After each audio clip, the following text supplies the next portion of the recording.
இப்ப ராகுல் காந்தி அவர்களுடைய நியாய யாத்திரையாக இருக்கட்டும், பாரத் ஜோடோ யாத்திரையாக இருக்கட்டும், பல்வேறு மக்களை அவங்க சந்திச்சாங்க. அதனுடைய வெளிப்பாடு தான் இந்த தேர்தல் அறிக்கைன்னு சொல்லி பார்க்கலாமா? ஏன்னா ஒவ்வொரு தொழில் ரீதியான வாக்குறுதிகளும் இந்த தேர்தல் அறிக்கையில இடம்பெற்றிருக்கு. அப்படி இருக்கும்போது இந்த யாத்திரையோட ரோல் வந்து இந்த தேர்தல் அறிக்கையில ப்ளே ஆயிருக்குன்னு சொல்லி பார்க்கலாம்ல? நிச்சயமா, நிச்சயமா சார். நீங்க 2 யாத்திரை போயிருக்கிறாரு. இந்தியா முழுக்க குறுக்க நெடுக்க நடந்திருக்காரு. தெற்குல இருந்து வடக்கு, கிழக்குல இருந்து மேற்கு நடந்திருக்கிறாரு. பல தரப்பட்ட மக்களை சந்தித்திருக்காரு. பல பேருடைய நேரடியாக கலந்துரையாடக்கூடிய வாய்ப்புகள் கிடைத்திருக்கிறது. அதன் மூலமாக நீங்க எனக்கு எனக்கு இதுல பிடிச்ச ஒரு பாயிண்ட் என்னன்னா, இந்த மனித கழிவை மனிதனே அகற்றுகின்ற ஒரு நிலை இருக்குல்ல, இந்த மாதிரி ஒரு கேடுகட்ட நிலை உலகத்துல எந்த நாட்டிலுமே கிடையாது. அதை ஒழிப்பேன்னு காங்கிரஸ் கட்சி பேசிருக்கு, வாக்குறுதி கொடுத்திருக்கு. இது வரைக்கும் இந்தியாவுல எந்த அரசியல் கட்சியும் இதை பத்தி பேச தயங்கிய காலகட்டம் உண்டு. அதை வெளிப்படையாக ஒரு அரசு கட்சி பேசியிருக்கிறது. அதே மாதிரி விவசாயிகளுக்கு குறைந்தபட்ச ஆதரவு விலையை நாங்க உத்தரவாதம் அளிப்போம் நாங்க சொல்லியிருக்கோம். தனியார் துறையில் இடஒதுக்கீடு இன்றைக்கு தேவையாக இன்னைக்கு அரசு துறையெல்லாம் குறைஞ்சிக்கிட்டு வருது, கார்பரேட்ஸ்லாம் அதிகமா வருது. இப்போ தனியார் துறையில் இடஒதுக்கீடு கொண்டு வரதை பத்தி நாங்க பரிசீலனைப்போம் அப்படின்ற ஒரு கருத்து தான், ஒரு புள்ளியே இந்தியாவில் ஒரு மிகப்பெரிய புரட்சிக்கான விதையாக இருக்க போகுது. சமூக நீதியினுடைய அடிப்படை இதுதான். அந்த அடிப்படையில நாங்க ரொம்ப முற்போக்கா, ரொம்ப விஷனரியா இந்த இடத்துல இருக்கிறதா நான் பாக்குறேன். இந்தியாவில் உள்ள எல்லா முற்போக்கு சிந்தனைகளும் அதுக்குள்ள இருக்கிறதா நான் புரிந்து கொள்ள முடியும். அதனால நியாய யாத்திராவினுடைய பங்களிப்பு இதுல மிகப்பெரிய ஒரு பங்கு இருக்கிறத நான் மறுக்கிறது இல்லை. இப்ப பாஜக கொண்டு வந்த நீட் தேர்வாக இருக்கட்டும், அதே போல ஜிஎஸ்டி இருக்கட்டும், அதே போல வந்து பாத்தீங்கன்னா ஒரே நாடு ஒரே தேர்தல் என்று பாஜக கொண்டு வந்த அத்தனை திட்டங்களையுமே ஒழிப்போம் அப்படின்னு சொல்லி காங்கிரஸ் தேர்தலுக்கு சொல்லிக்கிறாங்களே. இப்ப என்ன சொல்ல வர்றாங்க? அதாவது இந்த ஆட்சியில் இதனால்தான் இவ்வளவு முறைகேடாக இந்தியா பின்னடைவை சந்திச்சு இருக்கு அப்படின்னு சொல்லி சொல்ல வர்றாங்களா காங்கிரஸ்? ஆமா, நிச்சயம். அதுதான் இப்ப உங்களுக்கு இந்த ஆட்சியில கொண்டு வரப்பட்ட பல திட்டங்கள் எல்லாமே அரை வேக்காட்டு தனமான திட்டங்கள். அரை வேக்காடுன்னு சொல்லுவாங்களா, அந்த மாதிரிதான். ஜிஎஸ்டி ஒரு அரை வேக்காடு, பண மதிப்பிழப்பு ஒரு அரை வேக்காடு, சரிங்களா? இந்த கொரோனாவை கையாண்டது ஒரு அரை வேக்காடு, பிஎம் கேர்ஸ் ஒரு அரை வேக்காடு தனமான திட்டம். இந்த மாதிரி ஏகப்பட்ட திட்டங்கள் அரை வேக்காடு தனமா கொண்டு வரப்பட்டிருக்கு இந்த 10 ஆண்டுகள். அக்னி பாத் திட்டம், அது ஒரு மிகப்பெரிய முட்டாள்தனமான திட்டம். அது எல்லா திட்டத்தையும் நாங்க முழுக்க மூடிட்டு நாங்க புதுசா இந்தியாவுக்கு தேவையான திட்டங்கள் கொண்டு வரோம் அப்படின்றோம். நுழைவுத் தேர்வுன்றாங்க, சரிங்களா? இங்க நீங்க இன்னைக்கு நாம நீட் பத்தி பேசிட்டு இருக்கோம். ஆனா பிஜேபியினுடைய புதிய கல்விக் கொள்கை என்ன சொல்லுது? நீங்க பிகாம் படிச்சா கூட என்ட்ரன்ஸ் எக்ஸாம் எழுதணும்னு சொல்லுது. பிகாம், பிஏ, பிஎஸ்சி, இன்ஜினியரிங் எந்த கோர்ஸ் படிச்சாலுமே 2026 அப்புறம் என்ட்ரன்ஸ் எக்ஸாம் எழுதணும்னு சொல்றாங்க. அப்போ இது எவ்வளவு பெரிய சமூக அநீதி இது. இந்த அநீதியை போக்கும் விதமாக காங்கிரஸ் கட்சியினுடைய தேர்தல் அறிக்கையில தெளிவா சொல்லியிருக்கோம். நாங்கள் இந்தியா கூட்டணி ஆட்சிக்கு வந்தால் எந்தெந்த மாநிலங்களுக்கு நுழைவுத் தேர்வு வேணும் வச்சுக்கோங்க. எந்தெந்த மாநிலங்கள் நுழைவுத் தேர்வு எதிர்க்கின்றனவோ அங்க தேவையில்லை, அவங்க கிட்ட நல்ல கல்வி கட்டமைப்பு இருக்கிறது, மருத்துவ கட்டமைப்பு இருக்கிறது, அவங்க பாத்துப்பாங்க அப்படின்ற ஒரு முதிர்ச்சியான நிலைப்பாட்டை நாங்க எடுத்திருக்கோம். அப்ப உண்மையிலே இதுக்கான வரவேற்பு இருக்கதான் செய்கிறது. அது மட்டும் இல்லாம பெண்களுக்கு வருடத்திற்கு 1 லட்சம் ரூபாய், நீங்க தமிழ்நாட்டுல பெண்களுக்கு 1000 ரூபாய் தராங்க நம்ம தமிழ்நாடு அரசு. அந்த திட்டத்தினுடைய ஒரு நீட்சியை தான் பாக்குறேன். இப்போ 1 லட்சம் ரூபாய் அப்படின்னா ஒரு மாசத்துக்கு 8500 ரூபாய் வரும். ஒரு பெண்ணுக்கு, வீட்டுல இருக்கிற ஒரு பெண்ணுக்கு 8500 ரூபான்றது ஒரு பெரிய சேமிப்பு, பெரிய முதலீடு. சேமிப்பு மட்டும் இல்ல, ஒரு முதலீடு. அப்போ இது இந்தியாவில் உள்ள சமூக பொருளாதாரத்துடைய ஒரு தாக்கத்தை இது அதிகரிக்கும். அதே போலமாக இளைஞர்களுக்கும், படித்த இளைஞர்களுக்கு நாங்க கண்ணை மூடிக்கிட்டு பிஜேபி மாதிரி, மோடி மாதிரி நாங்கள் ஆட்சிக்கு வந்தால் 2 கோடி வேலை வாய்ப்பா கொடுப்போம்னு நாங்க போய் தான் சொல்லல. நாங்க தெளிவா ஒரு பிளான் போடுறோம். என்னன்னா, மாணவர்களை கல்லூரி முடிக்கும் பொழுது பிளேஸ்மெண்ட்ல போய் நாங்க அவங்களுக்கு அப்ரெண்டிஸ்ஷிப் ட்ரைனிங் கொடுத்து, அப்ரெண்டிஸ்ஷிப் மூலமாக நாங்க அவங்களுக்கு ஒரு வேலை வாய்ப்பை உறுதி பண்ணி கொடுப்போம். அந்த அப்ரெண்டிஸ்ஷிப் காலம், அந்த 1 வருட காலத்துக்கு 1 லட்சம் ரூபாய் அரசு சார்பாக வங்கி கணக்குல போடப்படும். அதாவது மாதம் 8000 ரூபாய் 8000 வரைக்கும் வங்கி கணக்குல அரசே போடும். அதற்கு ஒரு நிர்வாகமே செயல்படும் அப்படின்ற ஒரு தெளிவான ஒரு ஸ்கெட்ச், ஒரு தெளிவான ஒரு பிளான், சிஸ்டம் இதை நாங்க போட்டு கொடுத்துருவோம். கண்மூடித்தனமா நாங்க வேலை உருவாக்கணும்னு நாங்க சொல்லல.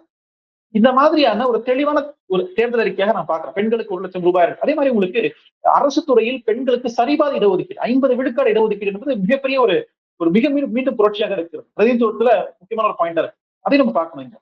இப்ப இடியா இருக்கட்டும், சிபிஐ இருக்கட்டும், இவங்கெல்லாம் தன்னாட்சி பெற்ற அமைப்புகளாக இருந்து வருது. சமீபத்துல தந்தி டிவி பேட்டியில கூட இடி சுதந்திரமாக செயல்படுது, அதை இடி கைதுக்கும் எனக்கும் சம்பந்தம் இல்லை அப்படின்னு சொல்லி பிரதமர் மோடி சொல்லியிருந்தாரு. ஆனா காங்கிரஸ் கட்சியோட தேர்தல் அறிக்கையில நாடாளுமன்றம் மற்றும் சட்டமன்றத்துக்கு உட்பட்டு விசாரணை அமைப்புகள் செயல்படும் சொல்லியிருக்கிறாங்களே, இது எப்படி புரிஞ்சுக்கிறது? அதுதான் இங்க, அதாவது இந்தியாவில தன்னாட்சி பெற்ற அதிகாரங்கள் உருவான காலகட்டத்தில் இருந்தே பொதுவாகவே ஒரு மாணவர்கள் அது குறித்து படிக்கும் பொழுது ஒரு சந்தேகம் எழும். இவங்க உண்மையிலேயே, நான்லாம் படிக்கும் போது, கல்லூரியில படிக்கும் போது ஒரு சந்தேகம் வரும். நீதிமன்றங்கள் உண்மையிலேயே நடுநிலையா செயல்படுவாங்களா, எலெக்ஷன் கமிஷன் நடுநிலையா செயல்படுவாங்களா அப்படின்னு ஒரு சந்தேகம் வரும். வீட்டை நான் கேட்பேன். அப்ப அவங்க சொல்லுவாங்க, இல்ல அவங்க நடுநிலையா தான் இருப்பாங்க அப்படின்னு ஒரு நம்பிக்கை தான் விதைச்சிருக்காங்க. இது ஒரு நம்பிக்கை. இந்த தன்னாட்சி அதிகாரம் பெற்ற அமைப்புகள் நடுநிலையாக செயல்படுவாங்கன்றது ஒரு நம்பிக்கை. அந்த அதிகாரத்தை சட்டம் கொடுத்திருக்கிறது. அந்த நம்பிக்கையை சீர்குலைக்கும் விதமாக பிஜேபி செயல்பட்டு கடந்த 10 ஆண்டுகள். அப்ப அந்த நம்பிக்கையை மீண்டும் மக்கள் மனதில் விதைக்க வேண்டிய கடமை, பொறுப்பு காங்கிரஸ் கட்சிக்கு இருக்கிறது. இந்த நம்பிக்கை தான் இங்க முக்கியம். இந்த நம்பிக்கை, அந்த நம்பிக்கை எப்படி விதைக்க முடியும்? பாராளுமன்றத்தினுடைய வழிகாட்டுதலின் பேரில், பாராளுமன்றத்தினுடைய குறைந்தபட்ச கட்டுப்பாட்டின் பேரில் நாம இந்த அமைப்புகளை சரியாக வழிநடத்தினால் மக்களுக்கு மீண்டும் எலெக்ஷன் கமிஷன் மேல, மீண்டும் சிஏஜி மேல, மீண்டும் தன்னாட்சி அதிகாரம் பெற்ற அனைத்து அமைப்புகள் மேல நம்பிக்கை நாம் உருவாக்க முடியும். நம்பிக்கை தான் பிரச்சனை.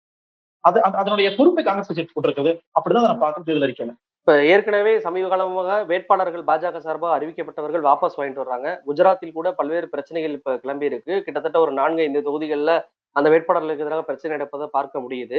தமிழ்நாட்டுக்கு வரக்கூடிய அமித்ஷா கூட தேர்தல் பிரச்சாரத்தை ரத்து பண்ணி அங்க போனதெல்லாம் நம்ம பார்க்கிறோம். அப்படி இருக்கும்போது வட இந்தியாவில் இந்த தேர்தல் அறிக்கை என்பது ஒரு மாற்றத்தை, ஒரு திருப்பத்தை ஏற்படுத்தும் நீங்க நினைக்கிறீங்களா? தென்னிந்தியாவில் ஏற்கனவே காங்கிரஸ் வலுவாக இருக்கிறது. வட இந்தியாவில் இது ஒரு மாற்றத்தை ஏற்படுத்துமா இந்த தேர்தல்? நிச்சயமா, நிச்சயமா, உறுதியா. நான் சொல்றது எழுதி வச்சுக்கோங்க. 2024 பிஜேபி மீண்டும் ஆட்சிக்கு வராது. நீங்க வட இந்தியாவை ஒழுங்கா ஸ்டடி பண்ணவங்களுக்கு இது புரியும். மகாராஷ்டிரா கீழே 70% சீட்டுகளை இந்தியா கூட்டணி அள்ள போகிறதுன்றதுல யாருக்கும் சந்தேகம் வேண்டாம். 70% சீட்டுகள் அள்ள போகுது. வட இந்தியா பிரச்சனை நினைச்சீங்கன்னா அதுவும் நான் இல்லைன்னு சொல்றேன். உத்தரப்பிரதேஷ்ல சமாஜ்வாதி காங்கிரஸ் கட்சி கூட்டணி மிகப்பெரிய வெற்றியை பார்க்க போகுது. பீகார்ல ஆர்ஜேடி காங்கிரஸ் கூட்டணி மிகப்பெரிய வெற்றியை பார்க்க போகிறது. அதே மாதிரி பஞ்சாப், ஹரியானா, இமாச்சல் பிரதேஷ், வடகிழக்கு ராஜஸ்தான், மேற்கு உத்தரப்பிரதேஷ் போன்ற மாநிலங்களில் ஆம் ஆத்மி காங்கிரஸ் கட்சியினுடைய கூட்டணி வெற்றி பெற போகிறது. குஜராத்ல காங்கிரஸ் கட்சி வெற்றி பெற பெரும்பான்மை தொகுதிகள் வெற்றி பெற போகுது. எப்படின்னு கேட்டீங்கன்னா, போன சட்டமன்ற தேர்தலில் காங்கிரஸ் கட்சி வாங்கின ஓட் பர்சன்டேஜ் 22%, ஆம் ஆத்மி வாங்கின பர்சன்டேஜ் 13%, கூட்டணினா 40% வருது. அப்ப பிஜேபி வாங்கின பர்சன்டேஜ் 52%. 42 தான் சின்ன நம்பர். பட் கன்வர்ஷன் ரேட்னு போனீங்கன்னா உங்களுக்கு குஜராத்ல சரிபாதி தொகுதிகளை காங்கிரஸ் கூட்டணி வெற்றி பெறதுக்கான வாய்ப்புகள் இருக்கு. அப்போ உங்களுக்கு நான் சொல்லக்கூடிய மோடியின் கோட்டையாக கருதப்பட்ட உத்தரப்பிரதேஷ்லயோ, குஜராத்லயோ, பீகார்லயோ கூட பிஜேபி வெற்றி பெற முடியாது என்கிற ஒரு நிலை, அதாவது ஜெயிச்சிருவாங்கன்னு தாண்டி ஜெயிப்பாங்களா மாட்டாங்களான்ற கேள்வி வந்துட்டாலே அவங்க தோத்துருவாங்கன்னு அர்த்தம், அல்லது தோல்வி பயம் வந்துருச்சுன்னு அர்த்தம். வட இந்தியாவிலும் இந்தியா கூட்டணிக்கு தான் பலம் உயர்ந்திருக்கிறது என்பதை நம்ம நம்பணும். இந்த தேர்தல் அறிக்கை அதுக்கு இன்னும் பலம் சேர்க்கும் விதமாக அமைந்திருக்கிறது. ஏன்னா இப்ப நீங்க 8,500 சொல்லும் போது ஒரு பெண்ணுக்கோ இளைஞருக்கோ தமிழ்நாட்டுல ஒரு பெரிய அமௌண்டா இல்லாம இருக்கலாம். என்ன பெரிய 8,500 அப்படின்னு. ஆனா வட இந்தியால 8,500 பெரிய அமௌண்ட் சார், ஒரு பெரிய வேல்யூ அது. இப்ப நான் என்ன யோசிக்கிறேன்னா, அடுத்த வாரம் பிஜேபி அவருடைய தேர்தல் அறிக்கையில அவங்க அதிகமா 2,000 எக்ஸ்ட்ரா போட்டுலாம் போடுவாங்க. அவங்க சொல்லுவாங்க, செய்ய மாட்டாங்க, ஆனா வடை சுடுவாங்க. அதனால இந்த வடை சுடுற விதத்துல எக்ஸ்ட்ரா 2,000 போட்டு, இல்ல எக்ஸ்ட்ரா ரூபா போட்டு, இந்த கல்யாணத்தை மொழி வைப்பாங்களே 8,001 அந்த மாதிரி, நீங்க நாங்க 1,00,000 சொன்னா 1,00,001 போடுவாங்க. வெக்க மேல 1,00,001 போட்டு தேர்தலுக்கு விடுவாங்க. விட்டு நாமத்தை போடுவாங்க கடைசி எலெக்ஷன் முடிஞ்சதுக்கு அப்புறம். அதனால இதெல்லாம் நம்ம பார்க்கதான் போறோம். ஆனா மக்கள் இதுக்கு மேலேயும் பிஜேபி நம்புறதுக்கு தயாரா இல்ல. ஏன்னா அவங்க சுட்ட வடலாம் விக்கல இன்னைக்கு வரைக்கும் என்று தெளிவாயிடுச்சு. காங்கிரஸ் கட்சியுடைய தேர்தல் அறிக்கையை பொறுத்த வரைக்கும் அது ஒன்றிய அரசு என்று வரும்போது அந்த அதிகார பீடத்தை தூக்கி சுமக்காமல் மாநிலங்களுக்கு பிரித்து கொடுக்கக்கூடிய அளவுக்கு இறங்கி வந்திருக்கக்கூடியது மிகப்பெரிய ஒரு மாற்றமாக பார்க்கப்படுது. அதற்கு மிக முக்கியமான காரணம் ராகுல் காந்தி அவர்கள் மேற்கொண்ட அந்த யாத்திரை என்பதை சொல்லலாம். நீங்களும் இது குறிப்பிட்டு சொன்னீங்க. ஒவ்வொரு சமூக ரீதியாக, ஒவ்வொரு தொழில் ரீதியாக அவர் சந்தித்த மக்கள், அவர்கள் வைத்த அந்த கோரிக்கைகள் எல்லாம் உள்வாங்கிய ஒரு தேர்தல் அறிக்கையாக தான் இந்த தேர்தல் அறிக்கையை நாங்களுமே பார்க்கிறோம். நிகழ்ச்சிகள் நிறைய தலைவரை நம்ம நேரில் பகிர்ந்துட்டீங்க. ரொம்ப நன்றி சார். நன்றி சார். தேங்க்யூ.